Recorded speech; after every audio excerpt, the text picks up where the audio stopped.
लगातार बढ़ रहे कोरोना वायरस से संक्रमित मरीजों की संख्या को देखते हुए अब प्रशासन ने होम क्वारंटीन पर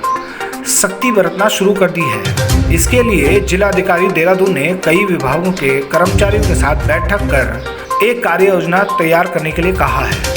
यहाँ जैसे मैं इस समय बताऊं कि स्मार्ट सिटी भी मैं देख रहा हूं तो वहाँ ऑलरेडी ई ऑफिस सिस्टम चलता है और हम उसी सिस्टम पे अपनी फाइलें कर रहे हैं। आप देखेंगे मसूरी देहरादून विकास प्राधिकरण है, उसने भी अपने जो ये लॉकडाउन का पीरियड है उसमें मैप्स जो मेन उनका काम है वो उन्होंने डिस्पोज ऑफ किया है। अभी हम कलेक्ट्रेट में भी इसी तरीके से ई ऑफिस का सिस्टम कर रहे हैं, ई कलेक्ट्रेट सिस्टम बनाने का प्रयास कर रहे हैं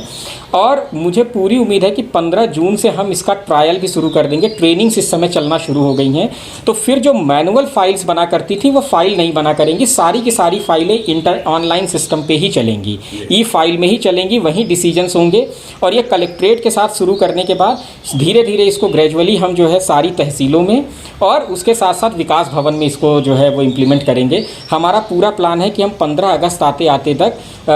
जो तहसीलें हैं उन्हें भी हम ई ऑफिस सिस्टम के अंदर ले जाएंगे। तो इसमें वर्क फ्रॉम होम वाली स्थिति तो वर्क फ्रॉम होम देखिए, ई ऑफिस होने का सबसे बड़ा फ़ायदा ये होता है कि आप अगर मान लीजिए घर पे हैं तो भी फाइल कर सकते हैं, आप कहीं बाहर ट्रैवल कर रहे हैं किसी सरकारी काम की वजह से जा रहे हैं तो भी आप वो फाइलें कर सकते हैं, तो उसमें डिले नहीं होता है। इस ई ऑफिस सिस्टम में एक जो सबसे इम्पॉर्टेंट चीज़ करने की प्रयास हम लोग कर रहे हैं वो ये है कि फ़ाइलों में टाइम ड्यूरेशन मेंशन किया जाएगा कि कौन सी फ़ाइल कितने दिनों तक किस टेबल पे रह सकती है। अगर उससे ज़्यादा वो फाइल उस टेबल पे रहती है तो उसको फिर एज ए डिस्ट्रिक्ट मजिस्ट्रेट मैं देख पाऊंगा कि इस टेबल पे आज इतनी फाइलें पेंडिंग हो गई, तो एक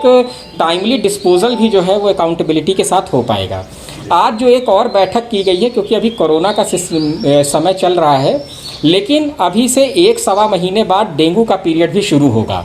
तो आज से हमने उसकी भी बैठक करके उसकी तैयारियों को शुरू करने का प्रयास किया है कि जहाँ जहाँ इस तरीके के जो